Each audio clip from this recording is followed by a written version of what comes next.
How do you use a coconut oil or any oil to remove your makeup? Now, as it is through makeup, you are exposing your skin a lot to chemical products. So the least you can do is replace your chemical makeup remover using any oil. I like to use coconut oil, and if you have a skin like mine, which is acne prone in combination, you can even shift to jojoba oil if you feel that you'll get your acne because of coconut oil.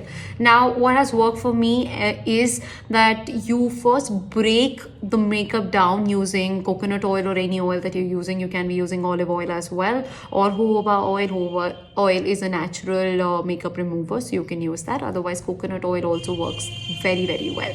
So first of all, you take some coconut oil in your hand, and then you massage on your face and break the makeup down. And then do not use anything else. Just take a cotton pad. Do not wet it, just take a cotton pad and remove everything from your face.